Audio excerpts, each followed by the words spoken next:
Telangana Urdu academy نے ریاست کے ادیبوں، شاعروں، صحافیوں اور مصنفین کی ایک ڈائریکٹری شائع کی ہے۔ صدر نشین اردو اکیڈمی رحیم الدین انصاری نے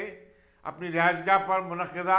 مختصر مگر پراسرار تقریب میں اس ڈائریکٹری کی رسم اجرا انجام دی۔ ڈائریکٹری میں تقریباً 636 اصحاب کے فون نمبرات، میں پتہ اور مختصر قوائف کو شامل کیا گیا ہے۔ ڈائریکٹر اردو اکیڈمی ڈاکٹر محمد غوث اور اکیڈمی کے سابق کیلیگرافر محمود سلیم کی کاوشوں سے یہ ڈائریکٹری تیار کی گئی ہے۔ السلام علیکم ناظرین، تلنگانہ ریاستی اردو اکیڈمی کی جانب سے آج ایک اہم انقلابی قدم اٹھایا گیا، جیسے کہ ابھی آپ نے دیکھا کہ صدر نشین تلنگانہ ریاستی اردو اکیڈمی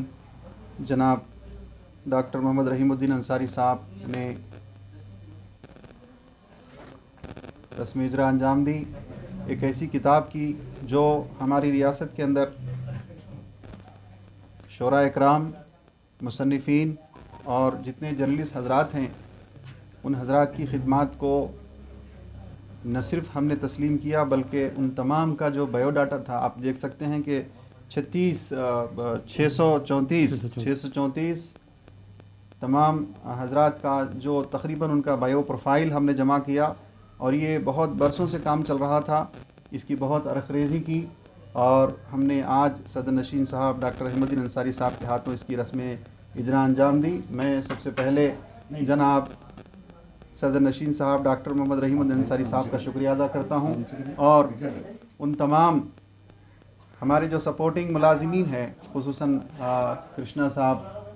ارشد مبین زبیری صاحب، اور جناب ڈاکٹر احتشام الدین خرم صاحب، عطا اللہ صاحب، اور جناب سردار سلیم صاحب، پاشا صاحب وغیرہ کا شکریہ ادا کرتا ہوں کہ انہوں نے شب و روز محنت کرتے ہوئے ایک عظیم الشان کتاب آپ کے سامنے ہے۔ آپ دیکھ سکتے ہیں کہ یہ کتاب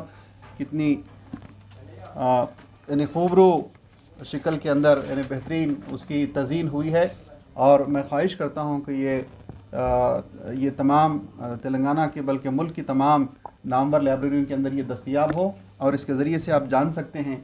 کہ کس طرح سے ان حضرات کی خدمات ہیں اور ان کی کیا کیا ان کی تصانیف کیا کیا ہیں، ان کے کیا کیا شعری مجموعے ہیں وغیرہ وغیرہ۔ بہرحال یہ ایک بات تو مسلمہ ہے، تسلیم شدہ ہے کہ دانشور کسی بھی ملک کا بنیادی ستون ہوتا ہے، اور کسی بھی ملک کی جو ترقی ہوتی ہے، چاہے وہ مادی ترقی ہو، چاہے وہ تہذیبی ترقی ہو، چاہے وہ سائنسی ترقی ہو، وہ ترقی کا دار و مدار اس ملک کے اندر پائے جانے والے اس ملک کے اندر موجود دانشور حضرات کی جانب سے ہوتی ہے۔ یہ اور بات ہے کہ انفراسٹرکچر ملک کی ترقی میں بہت بڑا کردار ادا ہوتا ہے، لیکن انسانی وسائل کے اندر اگر دانشور حضرات موجود نہ ہوں تو پھر وہ ملک پسماندہ ہوتا ہے، وہاں کی سائنسی ترقی رک جاتی ہے۔ بہرحال تہذیبی ترقی کا دار و مدار ملک کے دانشور طبقات سے ہوتا ہے، اور ان دانشور حضرات کی تفاصیل ہم نے اس کتاب کے اندر جمع کی ہے، اور یہ تفصیل محض یہ کتاب نہیں ہے بلکہ ایک آنے والے انقلاب کا بہت بڑا حصہ ثابت ہوگا۔ یہ کتاب نہ صرف سماج کے اندر، معاشرے کے اندر نہ صرف اس کی پذیرائی ہوگی بلکہ یہ کتاب ہاتھوں ہاتھ بکے گی انشاءاللہ، اور اس کتاب کو دوسروں تک پہنچانے کا مقصد یہ ہے کہ ان حضرات کی خدمات کو نہ صرف ہم تسلیم کریں بلکہ ان خدمات کے ذریعے سے، چونکہ ایک دانشور جو ہوتا ہے، ایک شاعر جو ہوتا ہے، ایک مصنف ہوتا ہے، سماج کے اندر تبدیلی لاتا ہے۔ آج سماج کے اندر بہت بڑی مثبت تبدیلی کی ضرورت ہے، اور میں خواہش کرتا ہوں کہ ان جو حضرات اس کے اندر